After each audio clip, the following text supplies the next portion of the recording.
If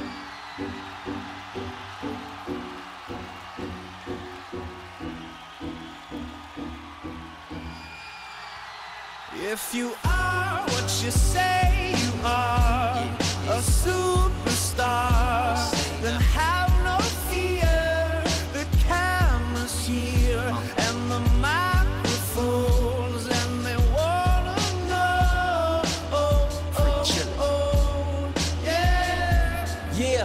Hola amigos de las artes marciales mixtas, bienvenidos al Último Asalto, un programa en el que yo creo que vamos a hablar de los clásicos, porque hablaremos de un tema que está muy de moda, que es esa ley de Mohamed Ali, cómo puede afectar al boxeo actual. Jorge Lera estará hablando de ese tema, mientras que yo traeré una agarrándose de la jaula especial Ronda Rousey, que amenaza con volver a competir este año en la UFC, o mejor dicho, el año 2026.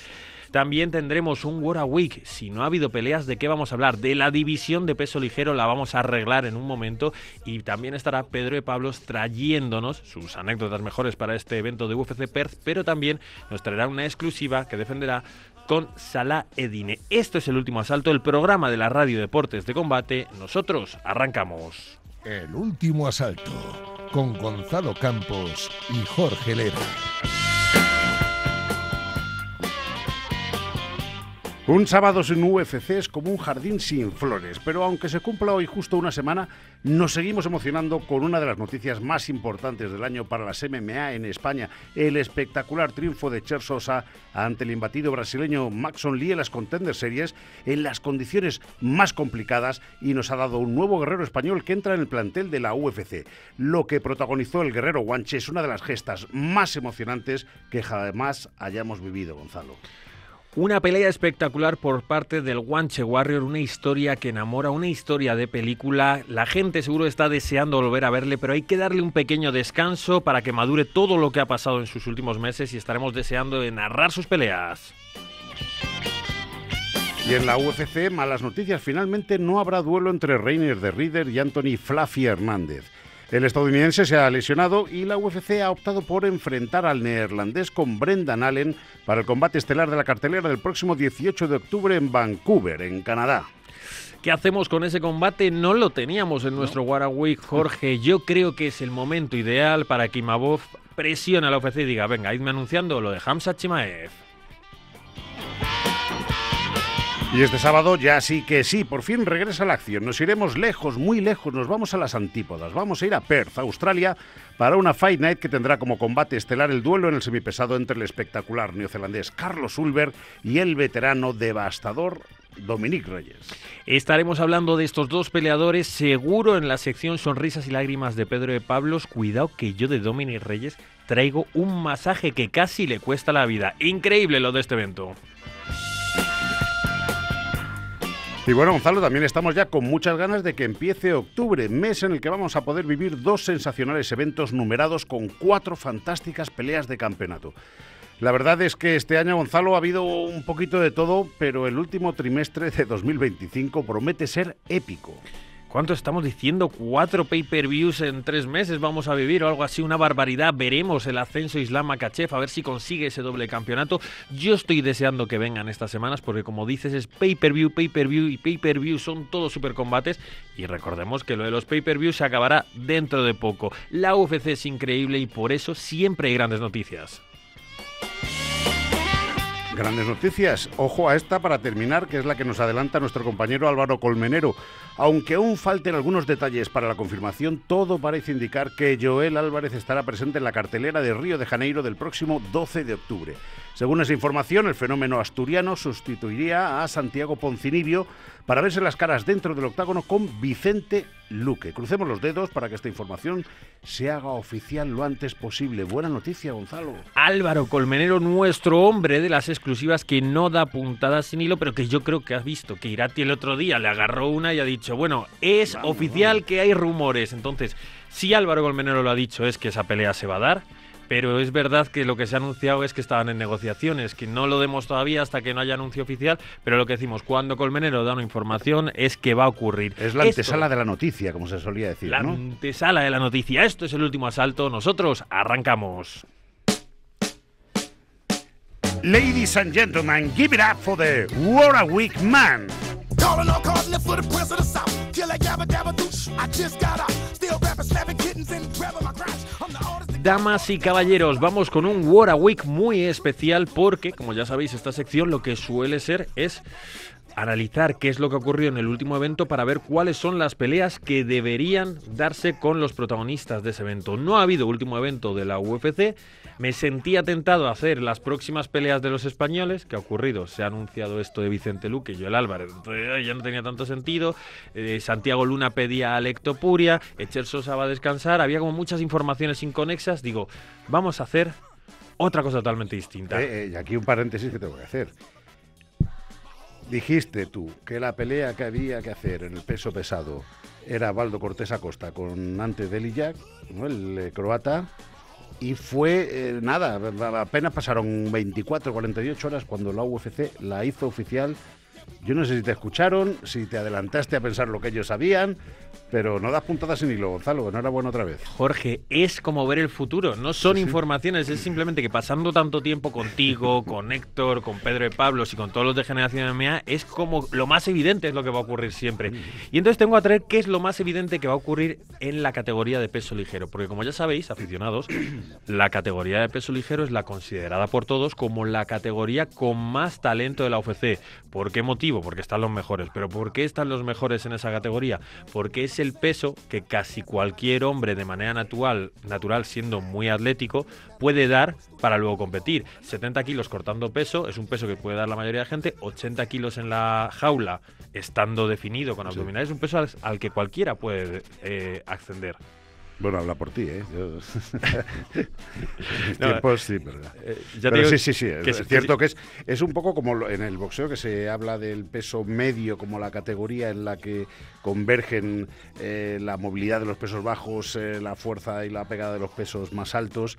Yo creo que eso que en el boxeo es el peso medio, que además que se parecen los pesos en la UFC, en las MMA, es el peso ligero, es donde digamos que se encuentra ese equilibrio, ese balance, ¿no? Entre todo lo mejor. Para que quede claro, entre el 1,65 m de altura y el 1,85 m de altura, una persona atlética puede pesar 80 kilos y por lo tanto hace un recorte a 70 kilos. Eso es el consenso. Entonces, es la primera vez en muchísimo tiempo que ninguno de los 15 que están en la lista del ranking de la UFC tienen un combate oficial programado. Así que lo que vamos a hacer es de arriba del top 15 hacia el campeón establecer un posible enfrentamiento. ¿Qué te parece? Me parece estupendo, además, vamos. Y luego vamos a hacer una quiniela. Esto lo vamos a dejar ahí guardado y vamos a ver cuáles de estos combates aciertas. Pues estos son complicados porque normalmente lo fácil es coger y decir el que tú ves evidente. Aquí he tenido que decir absolutamente todo. Nos vamos a quitar dos que ya hicimos la semana de París. A Mauricio Ruffi no lo han sacado del top 15, así que volvemos a repetir que contra Michael Menas Johnson podría estar bien. Y Benoit Saint-Denis contra Beneil Darius, que es alguien que no quiere la mayoría de la gente, que no vende mucho, sería un combate que podría tener cierto sentido. Vamos con los que no hemos avisado. Grant Dawson, ¿qué te parece? Como peleador. Bien. A ver, con su techo, con su límite, no sé si no le vemos de campeón, pero siempre va a dar buena pelea, ¿no? Es un wrestler con mucha intensidad, es un peleador al que nadie quiere, entonces acumula muchas victorias consecutivas, pero nadie de los de arriba le quiere dar oportunidad. Como lleva bastante sin pelear, yo haría un matchmaking realista y le pondría contra un hombre que te perdiste tú la semana de Noche UFC, el Gran Chango, The Great Ape, se cambia su nombre al Gran Chango, Alexander Hernández, y es un cierre de división que no quiere contra un candidato a entrar, que nadie quiere. Entonces, Grant Dawson contra Alexander Hernández, que está fuera del ranking, podría ser una buena pelea. Alexander Hernández lleva 4 victorias consecutivas con 2 KOs, uno en agosto y otro en septiembre. Dijo, oye, en agosto no quiero ir a Chase Hooper, dijo, yo quiero pelear también en septiembre, dame esa pelea. Pero le pones un wrestler ahí para ver si le pasa... Le pongo una prueba difícil para entrar en el top 15. Es lo que le pongo a Alexander Hernández. Nos vamos con el número 12, Michael Chandler. Y bueno, yo creo que es lo evidente. Conor McGregor. Es lo más sencillo montar para la Casa Blanca el 4 de julio. Conor McGregor parece que sí, que está trabajando en la posibilidad de volver, que lo está intentando todo. Y Michael Chandler, pues bueno, que son 9 meses más esperando. De espectáculo también. Se lo ha ganado el hombre porque lleva ahí con esa espera también. creo que moralmente es el que tiene derecho a ese combate, ¿no? Efectivamente. Tenemos a Renato Moicano en el puesto número 11, que también este matchmaking ha sido, pues bueno, los dos han levantado la mano, falta la confirmación oficial. En UFC Brasil, Renato Moicano pelearía contra Charles Oliveira. Bueno, pues es lo que ha ocurrido. No se ha podido dar ese combate que se esperaba de Charles Oliveira, así que nos vamos con Renato Moicano. ¿Qué te parece? Bueno, pues un derbi siempre emocionante, ¿no? Sí, ¿Sabemos sí. de qué equipos son? No, eso Yo creo que Pedro Pablo se ha venido aquí y nos lo ha comentado, ¿eh? Lo que pasa es que es el final del programa, ya estamos un poco así cansados. Bueno, pues esa es la pelea que en teoría se va a dar.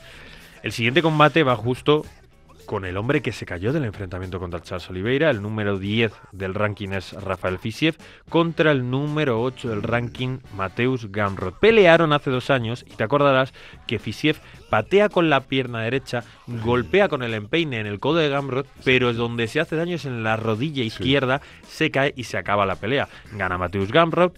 Una lesión de pierna del rival, bueno, entra dentro de estar peleando. No sabemos si fueron las patadas anteriores las que lo provocan, pero claramente fue un combate inconcluso. Inconcluso. Sí. Así que mientras a Mateusz Gamrot le rechaza la mitad de la división y Rafael Fisiev se ha caído de la pelea, pues ¿qué te parece que en el futuro, a principios de 2026, se enfrenten estos dos hombres muy duros y muy buenos? Sí, asignatura pendiente. Este combate es lógico, natural. La naturalidad, que es lo que busca cualquier persona, lo lógico, es lo que tiene que haber y lo que tiene que suceder. Nos quedan los puestos de arriba, del puesto 7 para abajo. El primer nombre que te voy a mencionar y ya soluciona... ¿No te pasa a ti, por ejemplo, cuando ves los rankings, las galas, que claro, dices el 5, el 4, el 3, pero no puedes decir el 2 porque involucras al número 1 directamente, entonces queda anticlimático, sino que tienes que anunciar el 1 y el segundo puesto pues se queda sin que le anuncien, se deduce de quién es el primero. ¿No te pasa a ti que es un momento un poco difícil de resolver? Sí. Imagínate que ayer, en la gala del Balón de Oro del lunes, dicen, oye, el segundo puesto es Lamine Yamal. Y entonces hay una pausa y ahora vamos a anunciar el primero. Sí, no tiene ningún sentido. Entonces esto hay que anunciarlo todo un poco conjunto. El número 5 del ranking, Justin Gaethje, se enfrentaría a absolutamente nadie. Tendría que esperar a que Topuria suba a por Makhachev o de la Madalena y pelearía por el título vacante ante quien haya hecho la mejor actuación posible. O sea, así que Justin Gaethje, neverita. Nevera. Bueno. ¿No quieres pelear con otro para ganarte tu oportunidad con Topuria porque dices que ganaste a Fisiev y eso era suficiente? Pues venga, y a Topuria no le ponemos antes del combate con Makhachev bajo ningún concepto, ¿no? Sí le ponemos, lo tenemos ahí. No al digo final. Con Gaethje bajo ningún concepto. Bueno, si Makhachev quiere esperar a 2027 para esa pelea, pues habrá que darle peleas a nuestro hispano-georgiano favorito. Nos quedan los demás arriba. Arman Sarukian y Dan Hooker se rumorea para UFC Doha, aunque se está alargando el anuncio. Los dos han dicho que sí y falta la confirmación oficial y por lo tanto Ilia Topuria se quedaría contra Paddy Pimblett. ¿Es el combate más difícil de Ilia Topuria? No. ¿Es más difícil el de Justin Gaethje? Puede ser. ¿Es más difícil el de Arman Sarukian? Mucho más. Sí. ¿Es más difícil el de Islam Makhachev? Sarukian sería como una eliminatoria, ¿no? Sería ya, evidentemente, el que gane de ese combate. Efectivamente. El siguiente ya... ¿Contra Ilia o contra el título vacante si Ilia lo abandonase? Ilia Topuria se enfrentaría a Paddy Pimblett. Es una pelea de rivalidad. Y es la UFC la que se está cargando esta rivalidad. Si la UFC tiene en la cabeza hacer el enfrentamiento de Paddy Pimblett, tiene que anunciarlo cuanto antes. Porque el ejército de Ali Abdelaziz defendiendo a Justin Gaethje, el ejército de Arman Sarukian, toda la gente que está alrededor y los haters de Ilia Topuria están criticando esta posibilidad de pelea y están haciendo que sea menos atractiva de cara a un anuncio oficial. Así que la UFC, si cree que esta es la pelea que se va a hacer, si no es la de Justin Gaethje, que la anuncien, tiene que anunciarla cuanto antes. Y se va a antes. vender sola, además, durante ese periodo va a haber un flujo de noticias, de declaraciones cruzadas, que ya ha empezado, sobre todo por parte de Paddy Pimblett, que evidentemente quiere mover el avispero y participar de este mega combate, pero sí, me parece estupendo. Oye, y además, en este combate, pase lo que pase, gane quien gane, el marketing crece. Sí. Es decir, si gana Paddy Pimblett, tienes a la estrella locada, inglesa, la posible revancha, que es lo que va a ocurrir. Si gana Ilia Topuria, ha ganado a alguien en un combate que va a haber mucha gente por la rivalidad que hay. Así que creo que es un enfrentamiento que tienen que cerrar. Creo que es el que se tiene que dar por el campeonato y creo que sería bueno para la UFC y para nosotros. Pues me parece estupendo, sí. A mí, así, de primeras dadas es la que más me apetece ver. ¡Ole! Creo que es la que la gente más va a querer ver. va a traer a los de toda la vida y a los aficionados quizá más casuales o más circunstanciales. Hágase. Hágase. Dana, hágase. Hablamos de gente grande, de Ilia Topuria, Paddy Pillman, de Dana White, y ahora vamos a hablar del más grande, de Greatest One. Vamos a hablar de Muhammad Ali, pero no por él, sino por cosas burocráticas.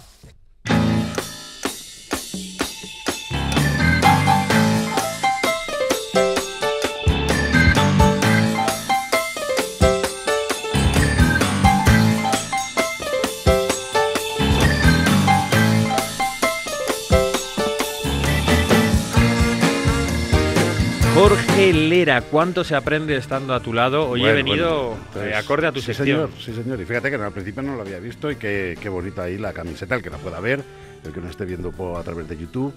El más grande, a ver, Muhammad Ali, yo siempre lo voy a defender.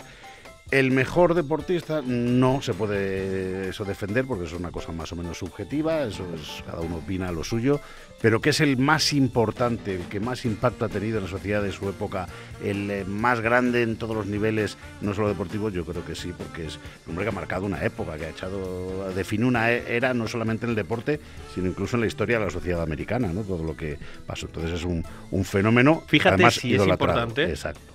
Que vamos a hablar de su nombre sin hablar de él, casi. Exacto. Lo introduciremos, pero fíjate cómo trasciende. Porque Muhammad Ali dio nombre a quizá la legislación más importante de este siglo en cuanto al boxeo.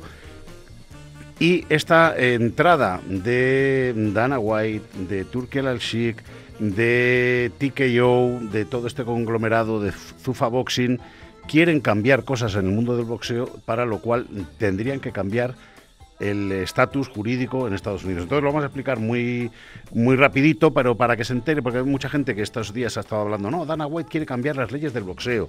Oscar de la Hoya ha salido a decir que no, que eso no tiene que ser así. Hay pros, hay contras, hay cosas que me parecen muy interesantes para hablar.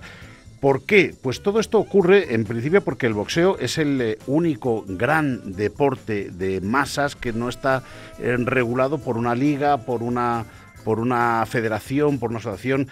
Tú en béisbol pues tienes la Major Baseball League, la NFL de hockey, de fútbol americano, la NBA, ligas. Son las ligas, asociaciones internacionales como la FIBA, etcétera. Luego están las asociaciones. Exacto. Y el boxeo vive desde su creación hace 3 siglos, pues en ese mare magnum caótico, que es maravilloso, pero también muy conflictivo. Porque lo normal es que haya una liga que basa su parte más burocrática, más de reglamentos y demás, en lo que dice una asociación que suele tener un perfil menos interesado a nivel económico. Luego ya sabemos la corrupción que hay, pero suele ser una cosa más gubernamental, más de todo el mundo pone un dinero para más que controlable esto se también. Es como todo eso. Unas elecciones. Tú quieres regular el baloncesto en Estados Unidos y simplemente pues una reunión que tiene con la NBA y lo soluciona rápido, ¿no?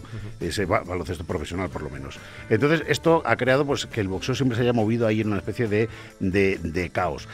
El primer, independientemente de que el boxeo se reguló en 1920, ya hubo la primera gran ley, que fue la ley Walker, que es la que crea las comisiones atléticas, regulariza el boxeo y hace que el boxeo pase de sitios medio clandestinos a los grandes estadios. Es la gran revolución.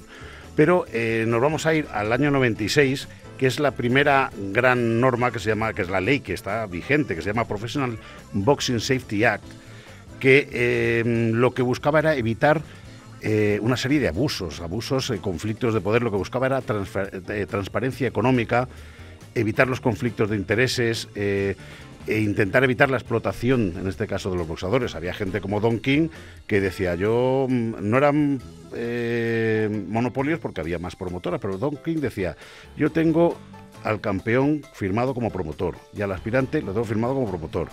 ¿Y quién es el manager del aspirante? Pues el mismo que el manager del campeón, que era el hijo de Don King. O sea, era el hijo, que tu manager es el que te tiene que defender ante el promotor, ¿no? Y resulta que claro, que te va a discutir es el hijo con el que vas a discutir. O sea, son unos conflictos de intereses.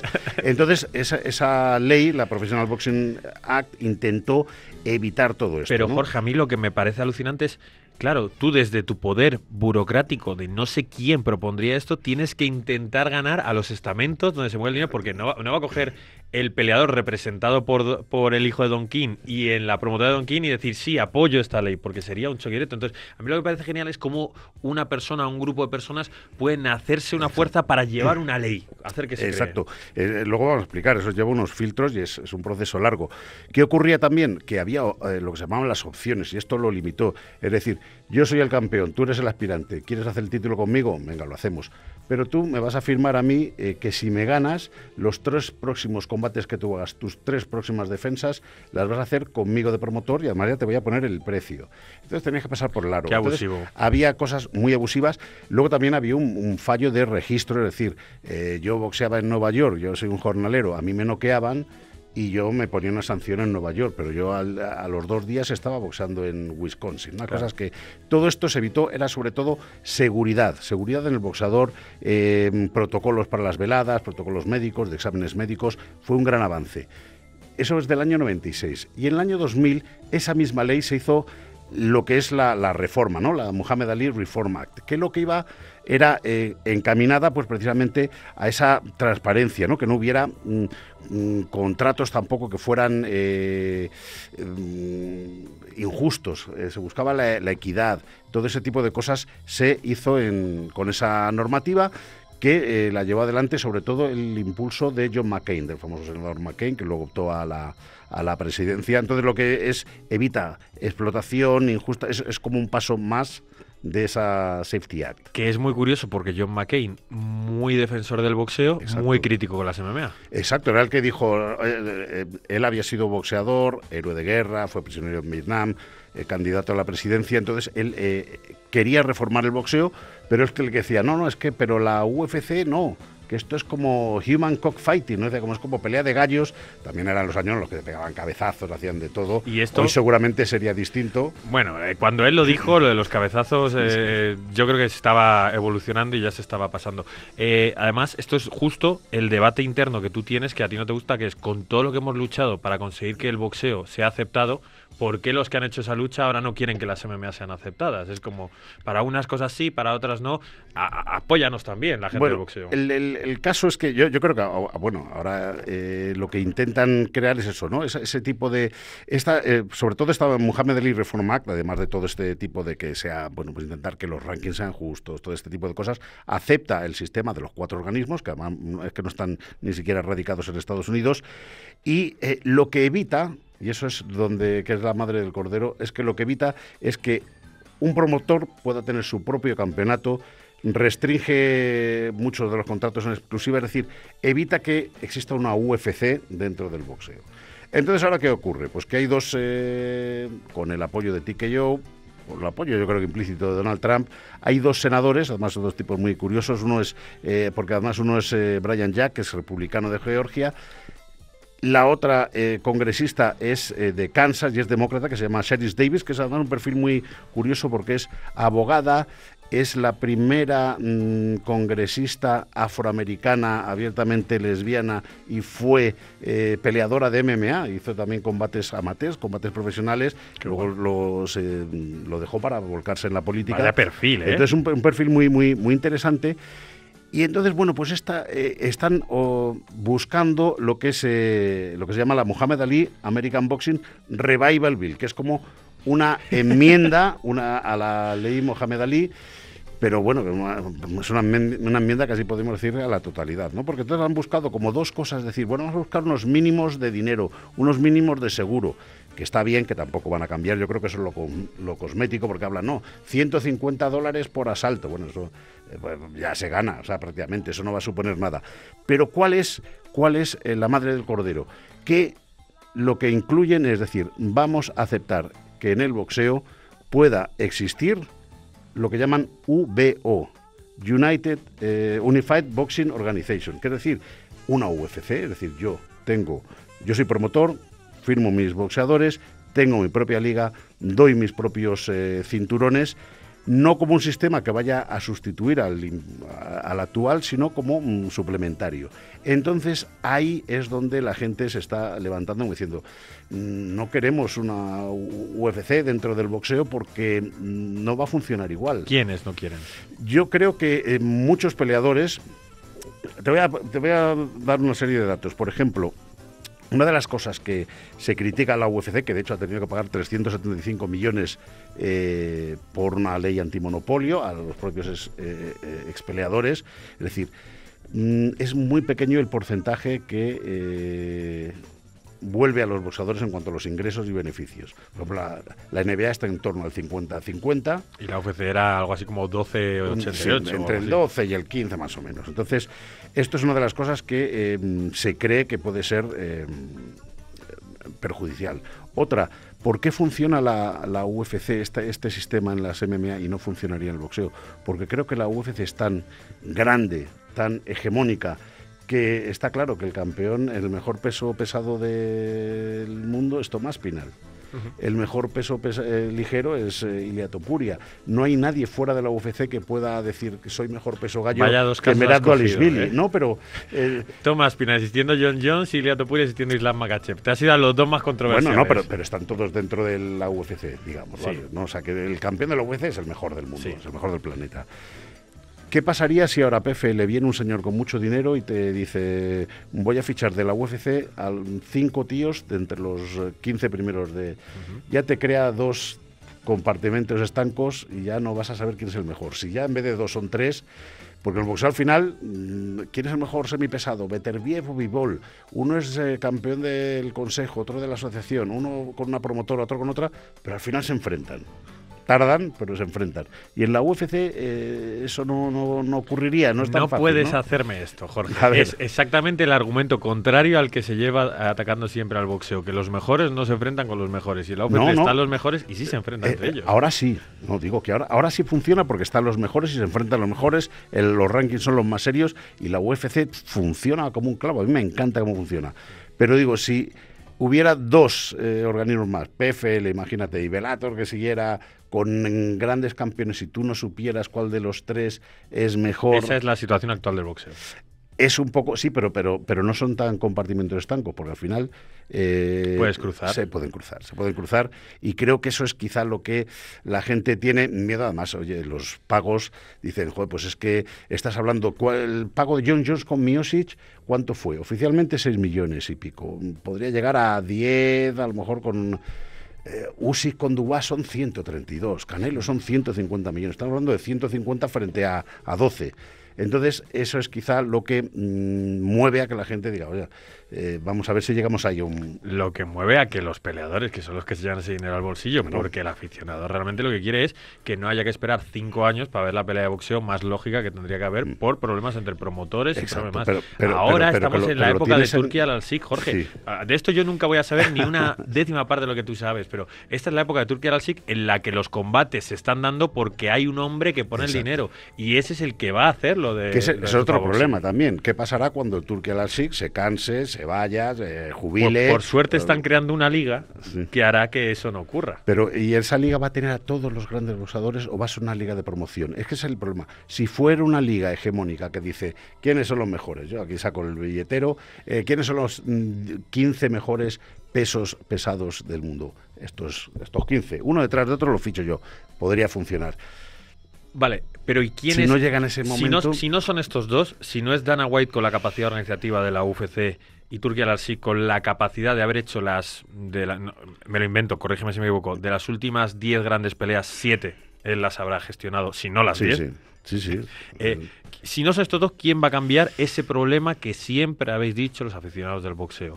Que como a 2 promotores no les interese cruzarse, 2 peleadores no les interese cruzar, no vemos esa pelea nunca. Ya, pero este sistema no va a sustituir al actual. A mí me encantaría que te digo, que mandaran a los 4 organismos del demonio, que son perniciosos, son horrorosos, son horribles y espantosos, y pongo todos los adjetivos que queráis, pero no creo que vaya a tener, sobre todo cobrando lo que se cobra en el boxeo, que no es lo de la UFC, que se vaya a tener esa capacidad de decir, ficho los 15 mejores pesos pesados, los 15 mejores semipesados. No los puedes 15 fichar a mejores todos esos, cruceros. pero ¿y si empiezas fichando las 4 categorías que a ti te parezcan y ahí las haces grandes? puede ser. Y vas... Porque una de las Hablando de cosas estos. que dice Dana White, y creo que tiene razón, hay demasiadas categorías en boxeo. A lo mejor 8 en la UFC son pocas, 10, 11, 12 como mucho. Empieza no fichando más. los mejores talentos de 4 categorías. Haces que esto tenga una regularidad, cambias un poco el boxeo y vas añadiendo una categoría cada año. Pom, pom, pom, pom, pom, pom. Si hicieran como se hizo, que lo para que no se luego desarrolló bien, como eran las World Boxing Super Series, que eran como un sistema de unificación, en el cual entre ellos salió Alexander Usyk como campeón del peso crucero, salió Naoya Inoue, ahí sí podría funcionar, eso sí que podría ser, porque además tienen ese cinturón de The Ring, que creo que si lo saben gestionar bien puede tener bastante más peso histórico que los cinturones de los organismos, porque primero es más antiguo y es más tradicional. Entonces, bueno, pues se abre aquí un periodo muy... Y porque es el que Muy se va interesante, a ¿no? diferenciar. Jorge, le mandamos este clip a Turki y a Venga, Dana sí. White y que solucionen, ¿vale? Vamos allá. Venga, pues vamos con más contenido del último asalto.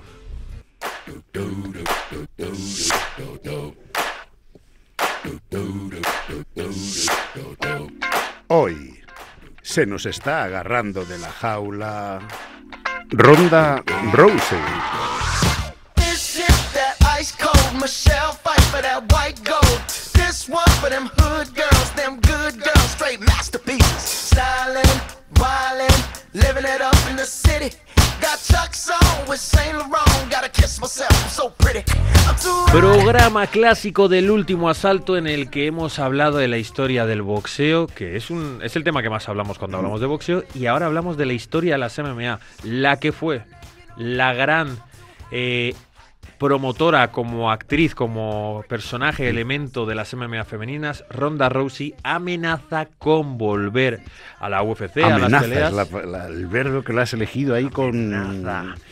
Sí, sí. Y es que podría llegar a ser un problema. Yo creo que cuando ha visto la reacción popular ha empezado a desmentir esos rumores, pero vamos a contar la historia.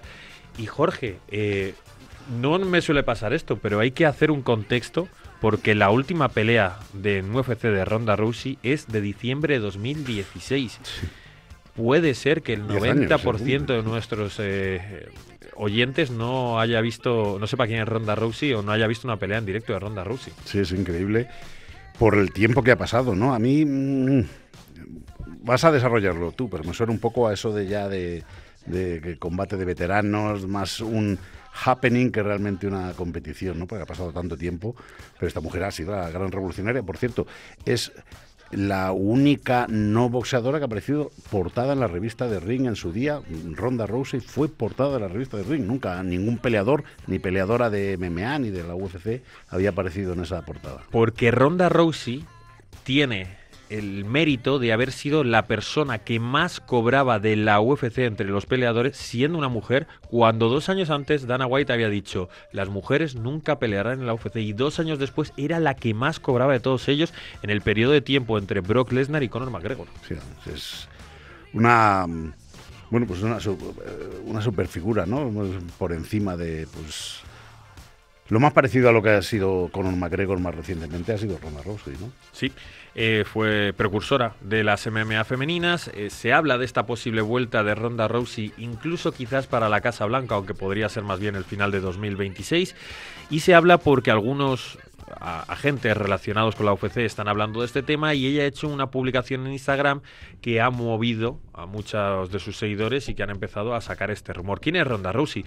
Ronda Rousey, entre lo que ya hemos comentado, sus mejores récords, sus mejores estadísticas, es que es la 7ª peleadora que menos tiempo de media ha estado en la jaula. Es decir, las peleas de Ronda Rousey de media se acababan en 3 minutos y 6 segundos. Ronda Rousey era explosiva. Una pelea de Ronda Rousey sabías que iban a pasar cosas.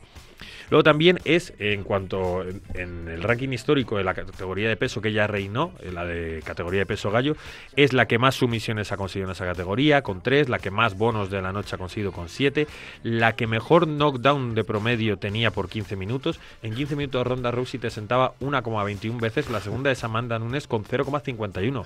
Sin ser una striker, sentaba más del doble de las veces que sentaba Amanda Nunes. O sea, sí, impresionante. Y también está en la segunda de la historia del peso gallo en finalizaciones con 6, en mejor racha consecutiva con 6 victorias, en victorias titulares que precisamente son esas 6. La pregunta es, ¿necesita Ronda Rousey pelear para poder vivir? ¿Está en bancarrota, que es lo que dicen algunas de las personas? Sí, pues hombre, sería una pena. Yo creo que estas cosas, más que el dinero, las mueve el ego. Yo estoy convencido que una gran parte de estos regresos extraños muchas veces las... completamente. El ego, el pensarte que eres el hombre milagro y que vas a ganar y que vas a superar al padre tiempo, ¿no? Que ese es el único peleador invicto que hay. No le ha ganado nunca nadie. George Foreman estuvo a punto. Sí.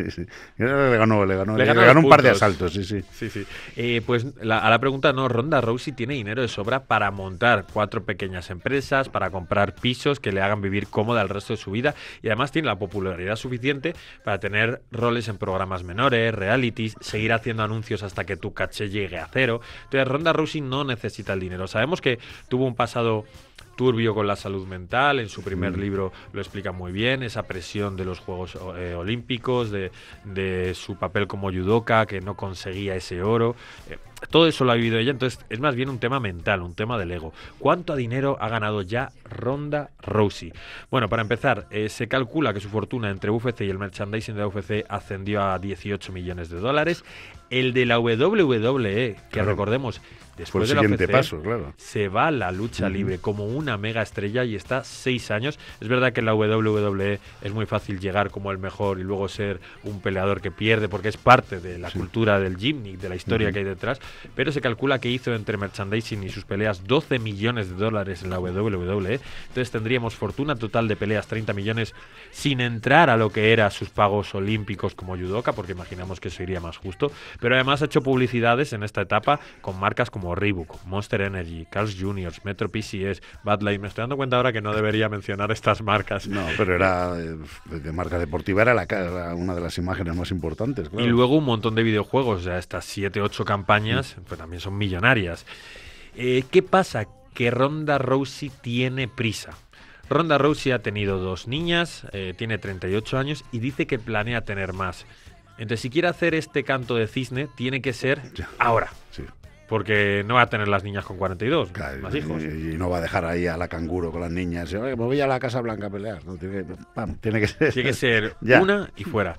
Entonces, ¿por qué salen los rumores ahora? Y con esto estamos acercándonos al final de esta sección. Y es que Ronda Rousey sube un contenido a sus redes que son 2 sesiones de manopleo. Ostras, pero 9 años, casi 10 años después.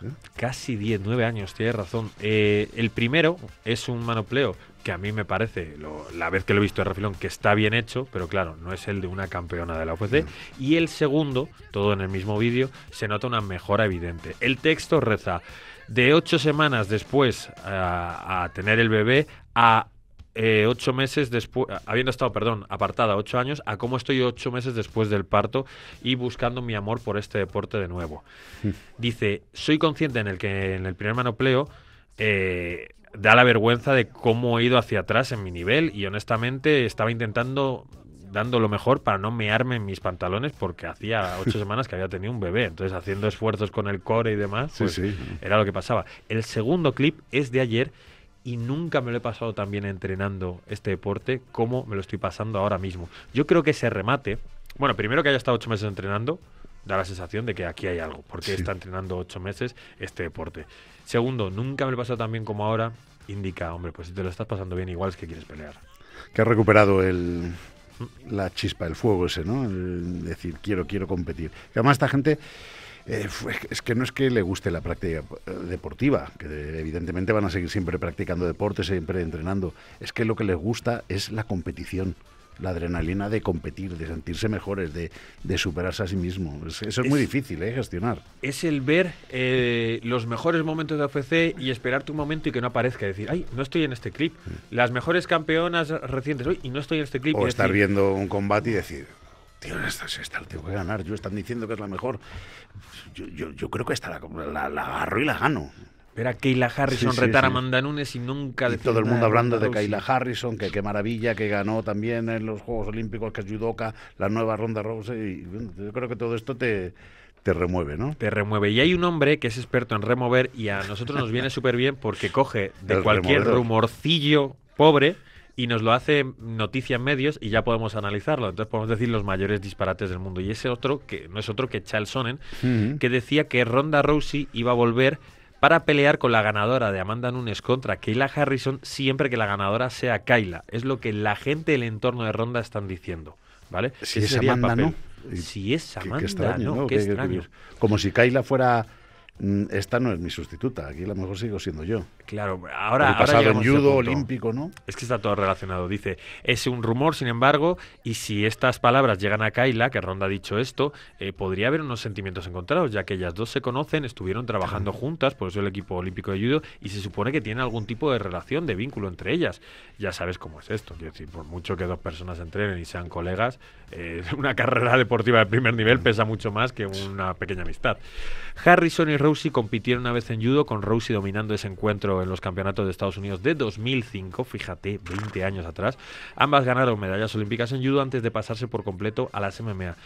Mi opinión es que si Ronda Rousey quiere retar a alguien, debería ser a Amanda Nunes. Si es Kayla Harrison la que gana ese combate, pues bueno, pero es está que bien. tienes que retar a la que gane. Porque si no, no. Y si como Easy. opción hacemos esta pelea en la Casa Blanca entre Amanda Nunes y Ronda Rousey antes de la de Antes. Kayla Harrison. Y la Si es ganadora antes, se sí. pega con Kayla Harrison. Si es antes, sí, sí Un lo veo. happening, como decías tú. Yo lo digo porque, mira, Amanda Nunes ya la pasó por encima completamente en su momento, ¿vale? En una semana en la que Ronda Rousey no daba declaraciones, o sea, daba la sensación de que era una tormenta perfecta en contra de Ronda Rousey porque ella misma se había autosaboteado después de su derrota contra Holly Holm y sabiendo ya que probablemente se iba a la WWE. Pero yo creo que tú no puedes poner a una peleadora retirada desde hace 9 años frente a una peleadora 2 generaciones posterior, con todo lo que ha crecido el MMA y más el femenino, siendo la más dominante de todas y estando en su prime. Para mí es mejor Amanda Nunes, pero por lo menos Amanda Nunes es la peleadora retirada de la generación anterior, no la peleadora en su prime de 2 generaciones posteriores. A mí la pregunta que se me plantea es, ¿qué trae Ronda Rousey? ¿Trae algo más que ese gran nombre, que sea mucho, ilustre, pero va a ser capaz de competir con esta edad, después de sus maternidades, del tiempo que ha estado fuera, competir al nivel de Amanda o de Kayla Harrison? Trae 9 meses de preparación desde aquí hasta la Casa Blanca, más los 8 que lleva después de su último parto, frente a una chequera increíble que sería competir en la Casa Blanca. Si tú compites en el tercer combate de la Casa Blanca, Ronda Rousey, Amanda Nunes, Ronda Rousey, Kayla Harrison, eso llama la atención, independientemente de que venga como venga. Sí, o sea, es su activo principal, su nombre y su grandeza. Oye, vámonos a un hombre que está ahí pegando golpes en la mesa, en la puerta y está diciendo, oye, También quiero con entrar ya. grandeza, ¿eh? Un hombre con grandeza. Que entre Pedro de Pablos para hablarnos de Salah Eddine.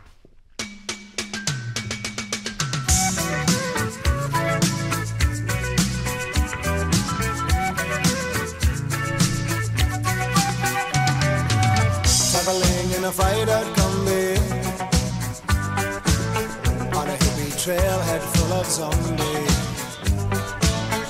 I met a strange lady, she made me nervous.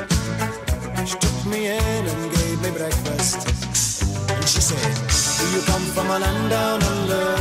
Bueno, qué selección musical la de Pedro de Pablos. Qué tío. Cosas. Muy bien, con esta canción más todavía, me encanta esta canción, me encanta Volkanovski y hoy traemos información fresca de un fin de semana cargado para las MMA españolas, concretamente con Super Salah, con Salah Eddine, que vuelve a PFL MENA a las semifinales contra Souil Tahiri y le hemos entrevistado. Vamos a hablar de Salah Eddine, vamos a hablar de PFL MENA, pero rápidamente, ¿cuáles son los otros que compiten este fin de semana? Que hay un montón de españoles. Se pega a Muzic también en Cage Warriors. Sí. Contra Costello, pero es trampa, no van Stennis, no os preocupéis. Y luego también el viernes va a haber una pelea en PFL, pero en Nantes, porque la de Salah es el sábado, que es PFL MENA. Aquí va a haber en Nantes otra cartelera en la que va a estar Gino Van Stennis, hermano de Costello. O sea, es Nantes, ¿no? Es Nantes, la cartelera es Nantes. Y va a ser también las semifinales de PFL Europa, que es parecido a PFL MENA en el sentido de que luego eso tú accedes al ranking mundial, porque PFL tiene como delegaciones, digamos, por territorio. Y los dos tienen, bueno, los tres, en este caso con Mucic también, y aparte hay más peleas por ahí en ACL y demás, que va a haber buenos eventos. Y ahora hemos tenido acceso, bueno, Pedro Pablos ha tenido acceso gracias a MMA en Marca a todos estos peleadores, y hemos decidido destacar la posibilidad de Salah Eddine, que es, yo creo que prácticamente el mayor favorito para ganar este torneo. Son estas semifinales más la final, y luego sería ascender al torneo mundial. Yo no sé cómo van los contratos, como hemos hablado ahora, pero me imagino que sí que lo aceptaría, porque el ganador de este torneo se lleva 100.000, el ganador del mundial se lleva 1 millón, y es un cartel de presentación perfecto. Primero, para ganar el millón, y segundo, para si no ganas, oye, PFL, adiós, que he perdido, me voy a UFC. Correcto, además, para la gente que nos esté escuchando que no conozca un poco a Salah, es un peleador peso ligero del Climent Club, que es de donde sale en Topuria, están los hermanos Climent ahí entrenando, es un gimnasio muy reputado y él tiene un récord invicto, por lo tanto a nivel nacional creo que es de los prospectos más prometedores. Él tiene una carrera meteórica y antes que explicarlo yo, no hay mejor que nadie que él que lo pueda explicar, y él nos contaba esto en la entrevista. Ha sido la verdad que bastante rápido, porque yo empecé a hacer MMA en el 2021, o sea, yo no sabía hacer nada. La verdad que realicé mi carrera amateur súper rápido y quería debutar en pro para empezar ya a escalar, porque yo siempre decía, se me va a pegar el arroz, tengo que moverme ya. Y nada, me gusta trabajar como un loco y fue bastante rápido, pero a la vez también supe asimilarlo y supe tipo elegir bien cada paso que di. Y la verdad que cuando se me surgió la oportunidad de PFL no podía dejarla escapar. Dije, es ahora, y la verdad que estoy súper orgulloso de estar aquí en PFL y seguir creciendo como luchador. A mí Jorge Clemente en su momento, en la preparación de Ilia Topuria contra Ryan Hall, me dijo: Gonzalo, mira la jaula que hay en el Climent Club, estás viendo al campeón del mundo de la UFC.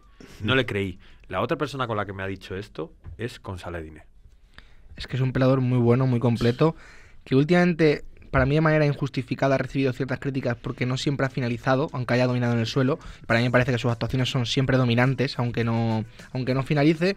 Y es un peleador que, como él dice, tenía muchos frentes abiertos porque es muy prometedor, que si el salto a una Dana White Contenders en un futuro, porque en War también lo estaba haciendo bien. El tema es que cuando llega a PFL, que después de UFC yo creo que es la compañía más importante y te da esa oportunidad de tener un PFL MENA $100.000 y él es el favorito, creo que es una oportunidad que no puedes desaprovechar, y creo que lo está haciendo muy bien. Es un peleador que a nivel de posiciones medios no tiene una personalidad tampoco en el sentido como Ilia de hablar mucho, pero él habla en el octágono y la verdad que creo que lo hace muy bien. Y ya te digo, yo no sé lo que te habrá dicho a ti, Jorge, pero yo auguro un futuro muy prometedor para él, sinceramente. ¿Qué más te ha contado? Pues me ha contado también, al estar invicto, hay muchos casos en los que encima a nivel nacional no hay tantos peleadores invictos que les pongan como a él le han puesto. Él, desde que empezó su carrera, como él dice, ha sido todo muy meteórico, por lo tanto hay una exposición muy rápida.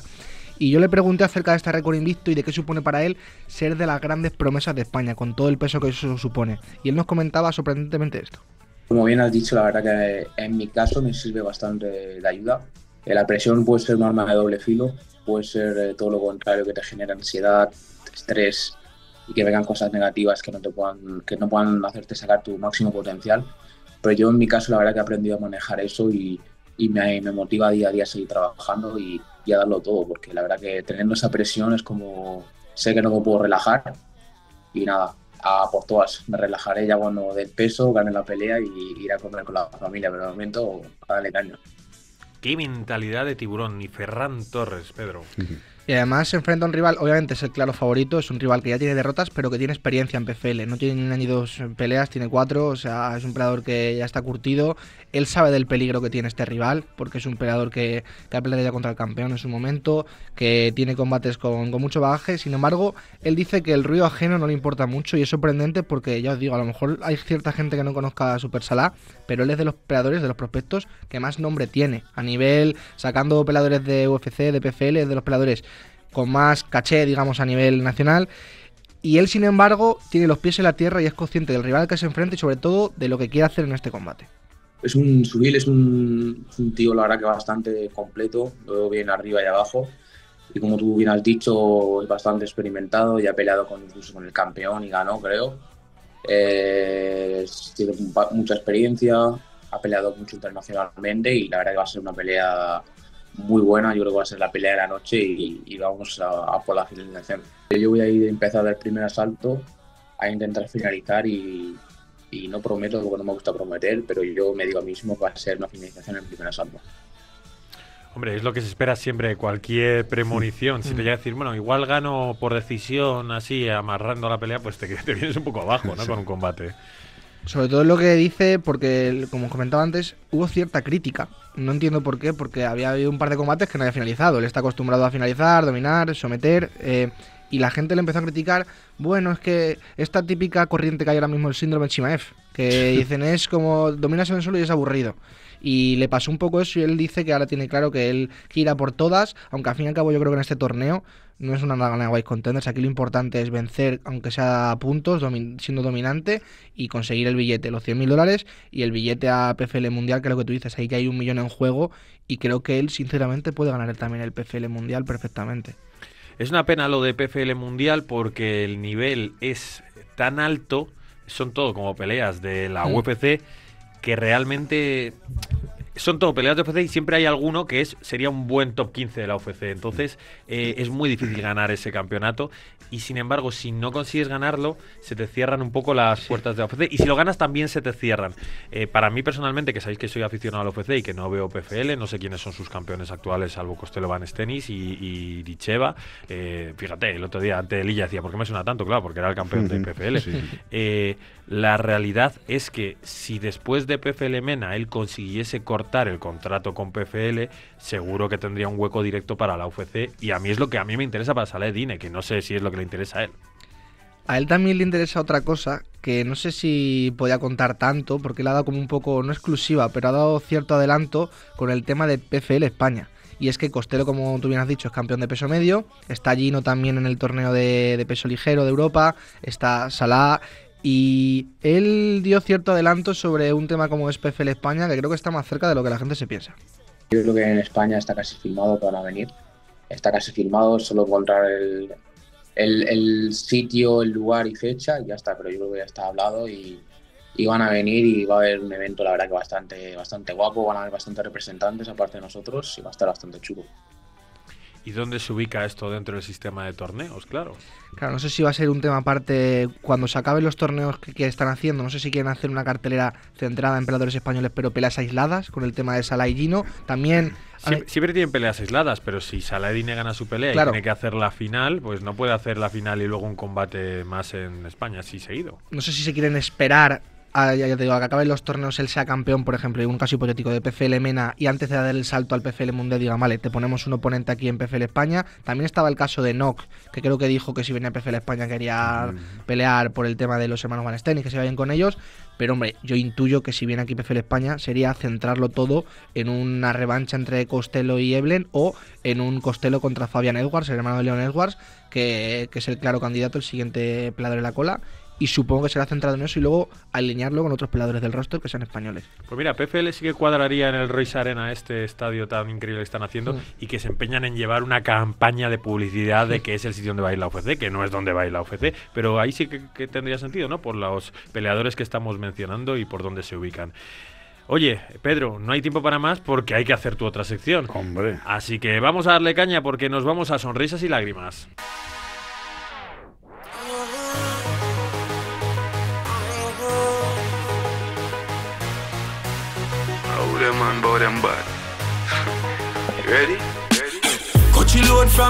Pedro de Pablos, ¿de quiénes nos vas a hablar hoy? Me he ido directamente al combate estelar, un combate que me encanta en el peso semipesado, Dominic Reyes contra Carlos Ulberg. Me vais a permitir, a pesar de que el favorito aquí sea Carlos Ulberg, para ganar el combate, para seguir ascendiendo, yo creo que el discurso sería mejor si gana Carlos Ulberg, pero a mí me gusta mucho Dominic Reyes y creo que voy a dejar para el final porque yo cuando empecé a ser más fanaférrimo de las MMA fue ese combate entre Dominic y John Jones. Entonces me dio mucha pena cuando tuvo la oportunidad contra Blachowicz de ser campeón, a encadenar una racha muy mala de victorias, y ahora que está otra vez volviendo a resurgir, tengo ese ápice de esperanza de que vuelva a ir a por el título. 4 derrotas consecutivas que se convierten en 3 KOs consecutivos a su favor. Qué cambio de Dominic Reyes. Aquí, aunque sea un combate de MMA, vamos a una guerra también entre el rugby y el fútbol americano, porque son dos historias relacionadas con ese deporte, aunque luego derivan cada una por su lado. Primero está Carlos Ulberg, que viene de Nueva Zelanda, y obviamente allí la cultura del rugby es muy importante. Digamos que muchos jóvenes, el primer deporte por el que optan es el rugby. Él desde pequeño tiene un padre que muy disciplinario. Hay una anécdota muy famosa de él, que es que cuando él tenía un error gramatical, ortográfico, ya sea leyendo o escribiendo, su padre el castigo que le ponía era hacer pruebas físicas. Le ponía a hacer flexiones, combos de boxeo, movimientos de boxeo. La letra con sangre entra. Eso, sí. No, pero es que tú imagínate, estás fallando en esto, hacer ejercicio físico. Dime de qué le sirve al chaval, y el tío no ponía una tilde bien puesta y así salió, claro. Así está, como un roble. Como un roble. El caso es que al final él, aunque le hiciesen hacer combos de boxeo, optó por el rugby, como es lógico al principio, pero ya se dio cuenta pronto de que lo de las MMA era vocacional, porque él estaba en una liga semiprofesional de rugby y en un combate televisado, que era uno de esos combates de su equipo en el que televisaban por la tele el partido, hay una trifulca con tan mala suerte de que con todo el barullo que hay de gente, la cámara se centra en Carlos Ulberg y está pegando rodillazos en el clinch al rival. Toma, entonces ya ahí la gente y él mismo se da cuenta dice, oye, que hay un talento nato y que además la liga le suspende durante 2 meses, por lo tanto él en ese tramo en el que no puede competir, digamos que empieza a entrenar un poquito menos y se dedica a entrenar boxeo y kickboxing. Y ahí es cuando dice, vale, a mí realmente el rugby quizá no me gusta tanto, y aparte, viendo lo que ha pasado en la trifulca, que esas rodillas las he metido bastante bien al hígado de mi rival, voy a optar por las MMA, cambia de deporte y acaba siendo pues la historia que conocemos hoy en día, que es un prospecto bastante importante dentro del peso semipesado, que puede ser futuro campeón de la categoría. Ahí va a estar, pero tiene delante él a The Devastator, un hombre que llaman así por las patadas que pegaba. De Devastator, que ya os digo, es un hombre que tengo mucho cariño por eso, porque le llevo viendo mucho tiempo, que tiene unos inicios universitarios un poco difíciles, porque su sueño es ser, igual que está Carlos Ulberg con el rugby, en América está el fútbol americano, y su sueño realmente era ser jugador de la NFL. Sin embargo, él tiene un accidente de moto durante la universidad, y a pesar de que es muy bueno, no le acaban llegando las llamadas cuando acaba la universidad. Él tenía mucho talento, pero no le acaban llegando las llamadas. Y aquí sí que hay que hacer un pequeño paréntesis, y es que a lo mejor la gente se piensa que hacía solo fútbol americano, pero él también hace lucha, ¿vale? Hay que tener en cuenta eso, que no parte de cero. En Estados Unidos también es muy importante la lucha, el grappling, es una cultura allí que está muy arraigada. Y él, durante todo el año universitario que se lesiona, está con la clavícula rota y no puede entrenar nada de grappling. Pero llega el torneo final de la universidad y él lo gana. Y entonces también se crea ahí como esa idea en su mente de, bueno, también puedo tener esta salida aunque yo quiero ser fútbol americano, jugador de fútbol americano. No le llegan las llamadas y se viene un poco abajo cuando acaba la universidad y se vuelve a casa de sus padres. Es como una época en la que a nivel mental es dura para él, porque él tenía pensado acabar la universidad e ir directamente al estrellato. Porque él acaba la universidad bien, él acaba con su título de Ciencias de la Información, de Seguridad y no sé qué tema, o sea que cuidado. Solo que no le llegan las llamadas, entonces él entra un poco en depresión, en un bache de depresión en casa de sus padres, hasta el punto de que su madre comenta de que se encerró 2 semanas en su habitación y que era como la época COVID, cuando pillabas el COVID, que tus padres te llevaban la comida a la puerta de la habitación. Pues dice que estuvieron así 1 semana y media llamando a la puerta de Dominic, oye, que te hemos dejado la comida. No quería salir. Tuvo un poco el síndrome del impostor, él también lo comenta, de que decía, si en rugby no he valido, pero en fútbol americano no he valido, si en grappling tampoco he hecho al final nada importante, a lo mejor no soy tan bueno como me pienso para los deportes. Hasta que su hermano, que está Alex, su hermano mayor, que tiene un gimnasio de MMA, le dice, oye, ¿por qué no te vienes para intentar buscar un entretenimiento que te vada un poco la mente, que te mejore tu situación personal? Prueba las MMA con su hermano y desde el primer momento que entrenan jiu-jitsu, que empiezan a hacer un poco de scrambles, se da cuenta de que él se siente libre, como que ha vuelto a encontrar esa chispa que tenía cuando era jugador de fútbol americano. A partir de ahí se viene un poco arriba mentalmente, comienza a hacer carrera de MMA y se convierte en el Dominic Reyes que conocemos hoy en día, que sí que es cierto que esos altibajos que tuvo en su época se han repetido un poco en su carrera profesional, de a nivel mental también pasarlo mal. Pues estas son las historias del último asalto. Yo iba a haber comentado que Dominic Reyes un día le duele una pierna, se va a hacer un masaje después del entrenamiento, le hacen el masaje, le sigue doliendo y cuando se va a hacer unas pruebas se da cuenta de que tiene coágulos en la sangre y que esos masajes podrían habérselo llevado y haberle provocado la muerte instantáneamente. O sea que fue como, qué mala suerte, que me estaba jugando la vida en ese masaje, no me di cuenta y ya se tuvo que tratar y demás. Pero necesito sí o sí hacer 1 minuto de la última sección. Nos vamos con el habla hardcore. Ni te vayas, Pablo, porque nada, Pedro, porque nada tiempo.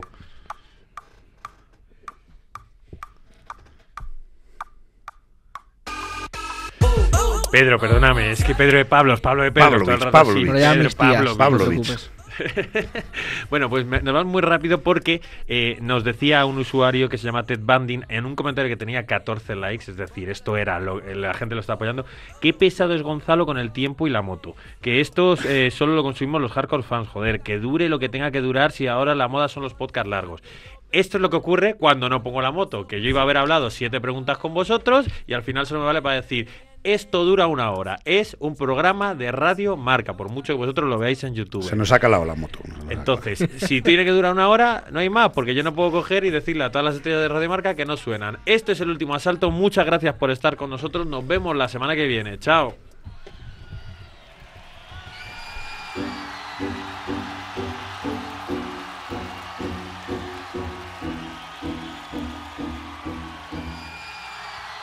If you are what you say you are, a superstar, then have no fear. The camera's here and the microphones, and they wanna know. Yeah. El Último Asalto, un programa patrocinado por Winamax, tu casa de apuestas, que apoya los deportes de contacto. To my knees, what have you brung you? Did you improve on the design? Did you do something new? Where your name in on the guest list? Who brung you? You, the more famous person you come through, and the sexy lady next to you.